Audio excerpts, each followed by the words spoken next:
Fame and fortune. For some people, it's hard to attain. But once you get it, what would you do to keep it? Would you delete somebody for it? Ooh, that was a good one. I'm going to keep that one.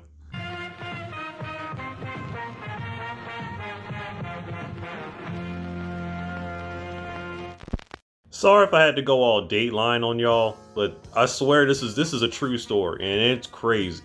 All right, it involves a mother-daughter duo, Mahek and Ansarine Bakari, both mother and daughter. Now, Mahek used to be a college student, but then she decided to switch up her career because she wanted to be online famous.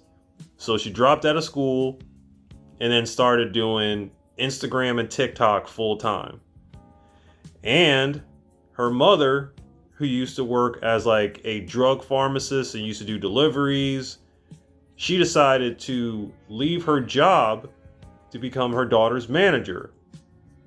Now, in 2019, for roughly about a year, things were on the up and up. Mahek started to post on TikTok and Instagram. Clothing companies started to approach her when she started to gain a following. She had to wear clothes and tag the brand. Her social media career led to a lot of travel. I went with her so she wasn't alone. If she was alone, there was time limits, so she had to come back. Her Instagram was gaining a huge following, and she was getting a lot of promotions. I would stay up late and go with her. Sometimes the job involved both of us staying overnight in hotels. We travelled to London, Manchester, Birmingham, and Bradford. Mahek's father encouraged me to travel with her. He knew that she could trust me, and I would be there to take care of her. My life before Mahek's social media career was fairly normal. I'd cook, clean, and go to work throughout the week. However, when she took social media more seriously, I began to go out on the weekends with her. It was exciting. We were out and about, meeting people and stuff. I don't know what is with certain moms who decide that they want to live an exciting life like their younger daughters, like y'all best friends, like you the same age. You're her mother. She is your daughter. You're supposed to be the responsible one. You're there just to make sure that she doesn't get in any trouble and that she's responsible. Not, oh, we're both out here living the party life. Her mom's mind and ego got so inflated that she decided to go on a dating website where she met Saqib. Saqib was 18 years old at the time when they met. She was roughly over 40 years old, and this dude was 18. In my mind, that seems a bit like grooming, like borderline grooming. The kid's 18 years old. Sure, he probably hasn't had a girlfriend in high school. So the first woman that shows him any type of affection or attention, yeah, he's gonna fall hard for this chick. Over the course of their affair, Saqib showered Ansarine with gifts, totaling roughly £3,000. An Apple Watch, shoes, clothes, meals, and makeup were just some of the items he had purchased for her. Ansarine claimed that she never asked nor wanted the gifts, but accepted them anyway. Saqib was smitten. He confessed to friends and family that although he knew she had a husband and children, he was deeply in love with her. She, on the other hand, didn't necessarily feel the same way. Now, granted, she's still married. And why do women always say that, oh, I never wanted the gifts, I never wanted the gifts, but you still take the gifts? You know you can still say no, right? Last time I checked, we adults here. Until 2021, when she decided to break things off. Once Saqib heard that, he was pretty much like, okay, then give me all that money back that I spent on you. Yeah, give me that 3,000 pounds that I spent on you.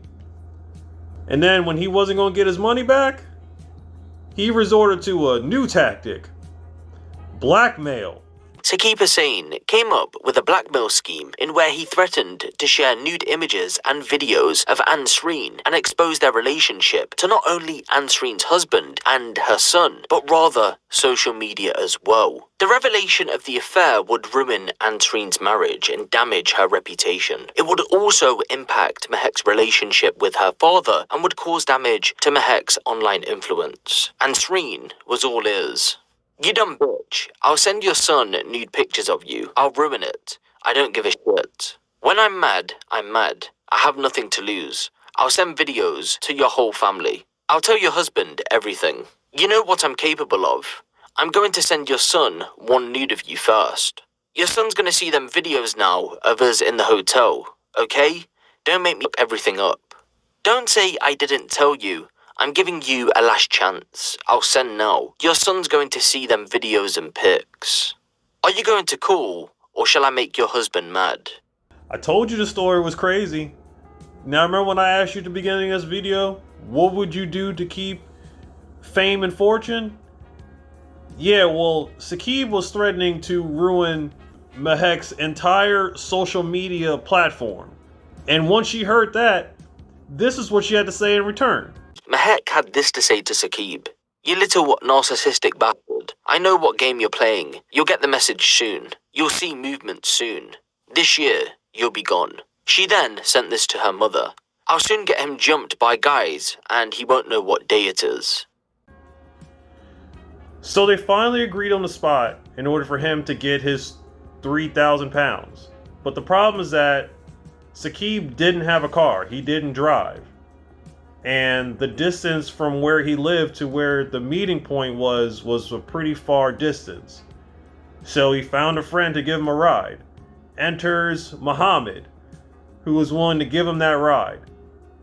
So they were going to meet up in a parking lot, but once they did, they started to get the feeling that something was a bit off.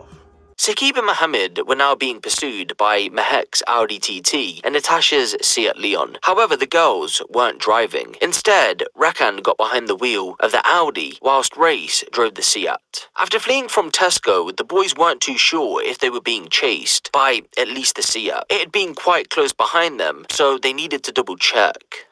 "They're trying to block me in. They're trying to block me in. There's guys following me. They've got balaclavas on. They're trying to kill me. I'm going to die. I've gone past Ratcliffe College right now, and they're trying to kill me. They're trying to kill me. They're crashing into my car. They're hitting the car. They're hitting the back of the car really fast. They're trying to ram us off the road. Please, I'm begging you." Oh my god. Are extracts from a phone call made by Saqib to the Leicestershire police right after he had spoken with Mehek. He called them in fear for his life. Those 3 words, "oh my god," were followed by screaming and then a loud crashing noise.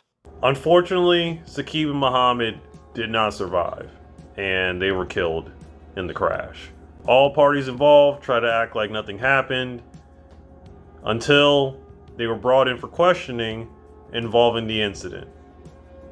Now, eventually, they would all be charged with attempted murder. And just recently, the verdict came out. Mehek denied all charges, with the judge saying her TikTok fame had made her self-obsessed and entitled, causing her to behave inappropriately during the trial. This included playing Monopoly and Uno while waiting for the jury's verdict, and waving and laughing at reporters in court.